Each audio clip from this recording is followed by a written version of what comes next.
Hello, ನಮಸ್ಕಾರ ಎಲ್ರಿಗೂ. So ಇವತ್ತಿನ ಬ್ರೇಕ್ಫಾಸ್ಟ್ ತೆಳು ದೋಸೆ. ಈ ದೋಸೆನ ಮಾಡೋದಕ್ಕೆ ಉದ್ದಿನಬೇಳೆ ಅವಶ್ಯಕತೆ ಇಲ್ಲ, ಹಾಗೆ ಫರ್ಮೆಂಟೇಷನ್ ಮಾಡೋ ಅವಶ್ಯಕತೆ ಕೂಡ ಇಲ್ಲ. ಸೊ ಹೇಗೆ ಮಾಡೋದು ಅಂತ ಯೋಚನೆ ಮಾಡ್ತಿದ್ದೀರಾ? ಈ ವಿಡಿಯೋನ ಸ್ಕಿಪ್ ಮಾಡದೆ ನೋಡಿ. ಅಕ್ಕಿನ ರಾತ್ರಿನೇ ತೊಳೆದು ಒಂದಷ್ಟು ಮೆಂತೆಕಾಳನ್ನು ಹಾಕಿ ನೆನೆಸಿಡಬೇಕು. ಸೊ ಮಾರ್ನಿಂಗ್ ಅಕ್ಕಿ ಚೆನ್ನಾಗಿ ನೆಂದಿರುತ್ತೆ. ಒಂದು ಸಲ ಬೇಕಿದ್ರೆ ವಾಶ್ ಮಾಡಿ. ಸೊ ಅಕ್ಕಿನ ಮಿಕ್ಸಿ ಜಾರ್ಗೆ ಹಾಕ್ಕೊಂಡು 1 ಹಿಡಿ ಆಗುವಷ್ಟು ಅವಲಕ್ಕಿನ ಸೇರಿಸಿ ಗ್ರೈಂಡ್ ಮಾಡಿದ್ರೆ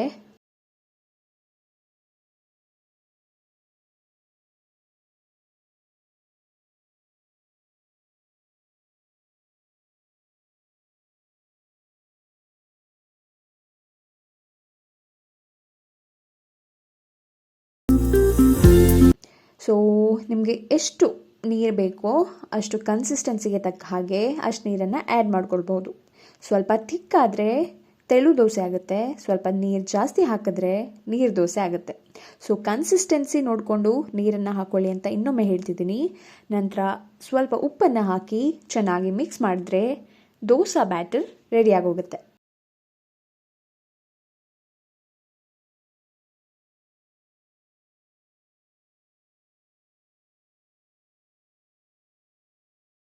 ಸೊ ದೋಸೆ ಮಾಡೋ ಮುಂಚೆ ಚಟ್ನಿನ ರುಬ್ಕೊಂಡು ಬಿಡೋಣ ಅಂತ ಚಟ್ನಿನ ಪ್ರಿಪೇರ್ ಮಾಡ್ತಿದ್ದೀನಿ.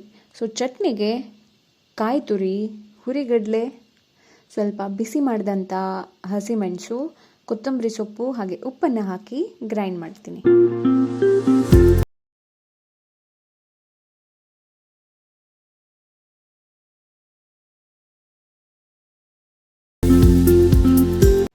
ಯಾಕೋ ಚಟ್ನಿ ಘಮಾನೇ ಬರ್ತಿಲ್ವಲ್ಲ ಅಂತ ಥಿಂಕ್ ಮಾಡ್ತಿದ್ದೆ. ಬೆಳ್ಳುಳ್ಳಿ ಹಾಕದೇ ಇರೋ ನೆನಪಾಗೋಯ್ತು. ಬೆಳ್ಳುಳ್ಳಿ ಹಾಕಿ ಮತ್ತೆ ಗ್ರೈಂಡ್ ಮಾಡ್ತಿದ್ದೀನಿ. ಚಟ್ನಿ ಕೂಡ ರೆಡಿ ಆಗೋಯ್ತು. ಸೊ ದೋಸೆ ಮಾಡೋದೊಂದೇ ಬಾಕಿ. ಸೊ ಬನ್ನಿ ಬೇಗ ಬೇಗ ದೋಸೆ ಮಾಡೋಣ.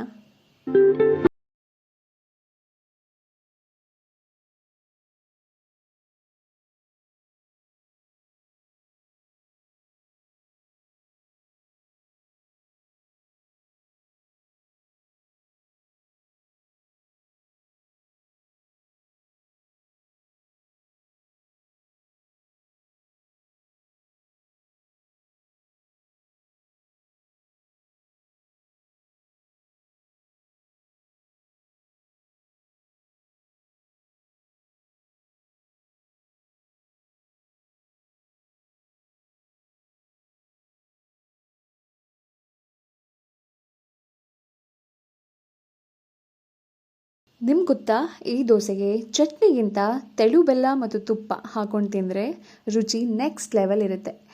ಸೊ ಅದಕ್ಕೆ ನಾನು ಚಟ್ನಿನ ಕಡಿಮೆ ಪ್ರಮಾಣದಲ್ಲೇ ಮಾಡಿದ್ದೀನಿ. ಸೊ ನಿಮಗೂ ತೆಳು ದೋಸೆಗೆ ತೆಳು ಬೆಲ್ಲ ಹಾಕೊಂಡು ತಿನ್ನೋ ರೂಢಿ ಏನಾದರೂ ಇದೆಯಾ? ಕಾಮೆಂಟ್ ಮಾಡಿ. ಸೊ ಇದಾಗಿತ್ತು ನನ್ನ ಇವತ್ತಿನ ಬ್ರೇಕ್ಫಾಸ್ಟ್. ಸೊ ಯಾರಿಗೆಲ್ಲ ಈ ವಿಡಿಯೋ ಇಷ್ಟ ಆಯಿತು ಲೈಕ್ ಮಾಡಿ, ಹಾಗೆ ನಿಮ್ಮ ಫ್ರೆಂಡ್ಸ್ಗೂ ಕೂಡ ಶೇರ್ ಮಾಡಿ ಅಂತ ಹೇಳ್ತಾ ಇನ್ನು ಮುಂದಿನ ವಿಡಿಯೋದಲ್ಲಿ ಸಿಗ್ತೀನಿ. Till then take care.